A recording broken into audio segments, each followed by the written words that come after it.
Live from downtown Detroit, home of WDIV and Click on Detroit, Local 4 News at noon starts now. A cooler start to the weekend across Metro Detroit. The local forecasters tracking how long the milder temps will last. Plus, state police investigate another freeway shooting in Metro Detroit. Former Macomb County prosecutor Eric Smith faces a judge today. We'll take you inside the courtroom. But we begin this noon with breaking news. The CDC has just updated its guidance for schools and says students and teachers who are fully vaccinated do not need to wear masks while inside. The agency says that children and adolescents benefit from in-person learning, and returning to schools in the fall is a priority, and that promoting vaccination for those ages 12 and older can help schools return to in-person learning, as well as extracurricular activities and sports. However, the CDC still recommends those who are unvaccinated to continue to wear masks indoors. Our other top story this Friday at noon, former Macomb County prosecutor Eric Smith in court today for a hearing in an embezzling case. Smith faces a state charge for embezzling $600,000. Last year, Smith pleaded guilty to federal obstruction of justice charges. Priya Mann has been following today's hearing all morning long and joins us with the very latest. Priya. Hey, good morning, Karen. You know, this is our first glimpse into the case against Eric Smith. The preliminary hearing expected to last 2 days and include more than a dozen witnesses. Take a look at new video just into our newsroom. This is video of Eric Smith. He's on the left wearing a mask, walking into court in Clinton Township for a preliminary hearing.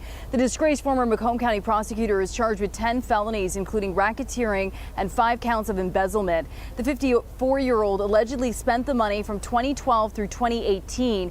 He's accused of using the funds to throw holiday parties, getting a security system for his home, and giving donations to various nonprofits, including his kids' school. It's alleged Smith spent up to $600,000 from 4 secret accounts. It's expected Smith's former chiefs of staff, as well as other county officials, will be called to testify. Take a listen as the assistant corporate counsel took the stand this morning. In your opinion, as the statutes apply, would he be allowed to say, there's $50,000 in this account. I want it transferred into my general fund account to be used for general operations of my office. No. In a one-time transaction. No. So if that happened, that would be illegal? That would be an improper expression of the forfeiture. Yeah, there's been a lot of talk this morning about forfeiture funds, who was present for some of these discussions, and how the money was spent. We'll continue to follow this preliminary hearing all day long. Eric Smith is facing decades behind bars. Reporting live this morning, I'm Priya Mann, Local 4. All right, appreciate it, Priya. I-75 in Detroit is back open right now after police closed the freeway near I-96 for a shooting investigation. New dashcam video shows an SUV spin out on the freeway after losing a tire near Dearborn. This happened in southbound lanes around 2 o'clock this morning. State police say a trooper heard gunfire coming from behind his vehicle, and then 2 SUVs sped past. I-75 was initially closed at Clark Avenue and then at I-96 amid the investigation. Police are still searching this hour for that second SUV. Time now for a check of the weather. A pleasant start after a week of storms and humid temperatures. Let's send it over to meteorologist Paul Gross with a first look at your forecast. Yeah, hi Karen. It is a beautiful day outside. Look at this. Temperatures are near 70 degrees and those dew points are in the 50s. And we tell you all the time, when the dew point is in the 50s in the summer, that is very comfortable air. You can see how the dry air coming in from the north is making inroads and scattering out this cloud cover. Let's zoom in. First of all, I'll show you the northern half of the area. You can see the clearing that's taken place. By the way, these lines of partly cloudy skies you see here, those are actually called cloud streets, those lines of clouds right there. Down to the south, we still have some clouds to the far south that are still kind of being worked on, but you can see how we're breaking it all up. So a very nice afternoon for whatever you have planned outdoors, with temperatures reaching the mid to upper 70s for a high. And then we have the weekend to talk about, Karen, and half of it's looking pretty good and half of it is not looking so good. So we'll kind of break down the timing on all of that coming up in just a few minutes. We'll see you then. All right, Paul. DTE is reporting about 52,000 customers still without power. DTE has crews in the field working to get the power restored. They hope to have the power back on for many of the homeowners impacted sometime today. Most of those outages are in Oakland County. President Biden taking action today to make it easier for you to get a better job as unemployment claims rise. Tracy Potts is live with the very latest on that, plus winding down the war in Afghanistan and news from the CDC on whether you need a booster shot of the COVID vaccine. Let's start with the economy and jobs. That's what the president's talking about today as he signs an order to restrict agreements that prevent people, he says, from getting better paying jobs. And national security leaders. President Biden signs an executive order today asking the Federal Trade Commission to restrict non-compete agreements that prevent workers from taking a better job with the competition. The White House estimates millions of blue-collar workers are affected. This as new unemployment claims rise, suggesting job growth may be stalling.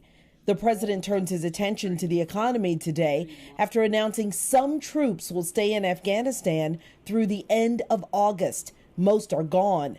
President Biden said he had no choice after the Trump administration promised the Taliban the U.S. would pull out. Once that agreement with the Taliban had been made, staying with a bare minimum force was no longer possible. So let me ask those who want us to stay, how many thousands more Americans' daughters and sons are you willing to risk? It's a mistake across the board, and I very much fear we're going to feel the consequences in the not too distant future. Also, the FDA and CDC announced for now there's no need for a booster shot, adding that people who get the COVID vaccine are protected from severe disease and death. Please get vaccinated. It will protect you against the surging of the Delta variant. Nearly 160 million Americans are fully vaccinated. And about 2/3 of adults have had at least one shot. I'm Tracy Potts. Here at home, we expect updated coronavirus numbers later this afternoon. New data will only be released on Tuesday and Fridays. Meantime, the state's vaccination rate is at 62%. The Joe Louis Greenway is one step closer to becoming a reality. The pathway that will connect neighborhoods in Dearborn, Hamtramck, Highland Park, and Detroit is receiving $4 million in federal funding. Congresswoman Brenda Lawrence says this money will make the project safer, easier to navigate, and more eco-friendly. We're going to create an area where people can ride their bikes and walk. That's a progressive city. That's a city that embraced that we need to invest in climate resilient infrastructure.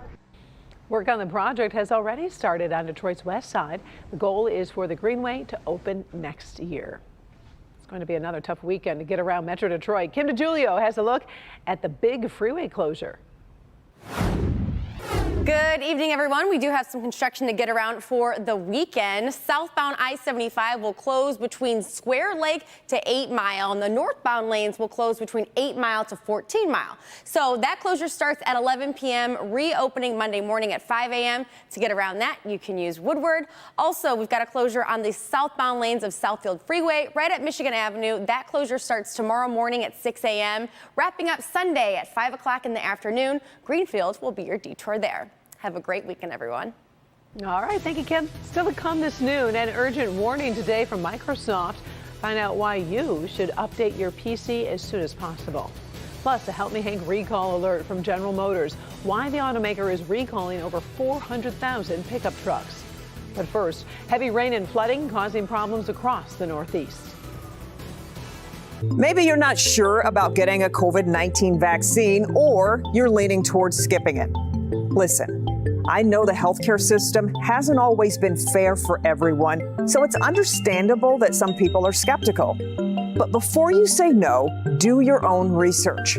Look up information from reputable sources and take time to learn about the vaccine before you make up your mind. Our community was hit hard by the virus, and we need to hit back with facts.